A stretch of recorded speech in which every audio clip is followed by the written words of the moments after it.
Hello friends, welcome to Priyanka's Adventure. Subscribe, like and press the bell icon.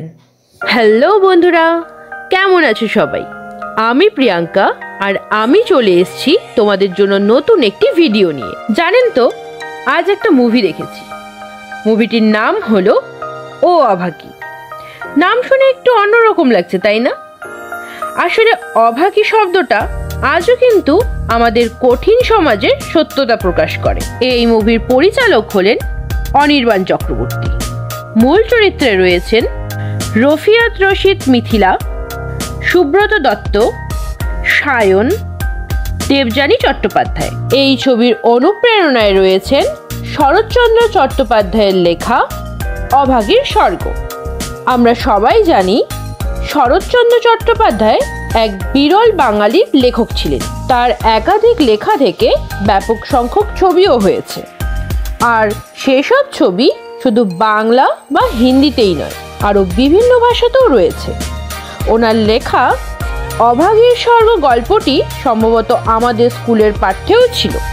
যাই হোক, এই মুভিতে শরৎচন্দ্রের অভাগীর করুণ মৃত্যুর বদলে গোটা সমাজ ব্যবস্থার করুণ চেহারাটাকেই তুলে ধরেছেন পরিচালক অনির্বাণ চক্রবর্তী।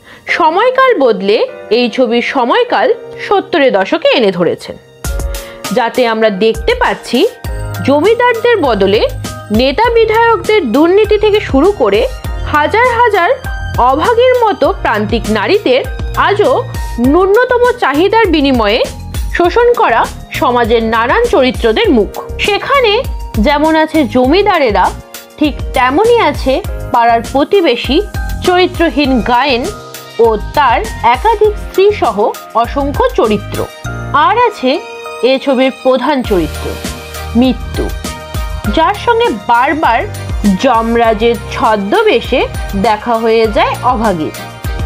এই ছবিটিতে অভাগীর চরিত্রে অভিনয় করেছেন রফিয়াত রশিদ মিথিলা। পাশাপাশি রসিক চরিত্রে দেখা গিয়েছে আর.জে. সায়নকে এবং জমিদার চরিত্রে অভিনয় করেছেন সুব্রত দত্ত। আর অন্যান্য গুরুত্বপূর্ণ চরিত্রে অভিনয় করেছেন দেবযানী চট্টোপাধ্যায়, আর.জে. জিনিয়া, কৃষ বন্দ্যোপাধ্যায়, সৌরভ হালদার প্রমুখেরা। জাতপাত আজকের দিনেও প্রচলিত, এটাই সুন্দরভাবে ফুটে উঠেছে ছবির কাহিনীতে।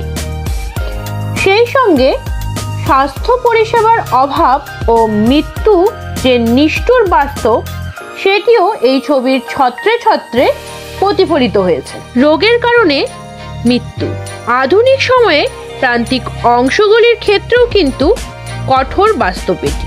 এখনো জাতপাতের দিকে ঝুঁকে আছে এই সমাজ, যেখানে আজকের দিনেও দলিত তপশিল জাতি, তপশিল উপজাতি এবং অন্যান্য গোষ্ঠীর মানুষদেরও লাঞ্ছনা এবং হেনস্থার সম্মুখীন হতে হয়। ছবির প্রথম দৃশ্য থেকেই মৃত্যুই একমাত্র কামনা অভাগীর, মৃত্যুই তার ছায়াসঙ্গী।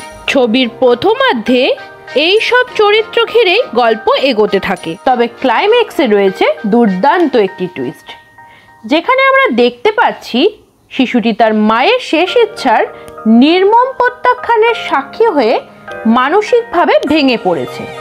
তবে ভেঙে পড়লেও এখানে তার বুকের ভেতরে জমে থাকার রাগ, ক্ষোভ যেন একটি আলাদা মাত্রায় পৌঁছে গিয়েছিল। এই মুভিতে প্রত্যেকটি অভিনেতা অভিনেত্রী নিজেদের অভিনয় দক্ষতার মাধ্যমে চরিত্রগুলিকে অসাধারণভাবে ফুটিয়ে তুলেছে এবং এই ছবির গ্রামের দৃশ্যপটও অসাধারণভাবে তুলে ধরা হয়েছে। সব মিলিয়ে ছবিটি আমার অসাধারণ লেগেছে। এবার আপনারাও দেখুন এবং কমেন্ট করে জানাতে পারেন আপনাদের কেমন লেগেছে।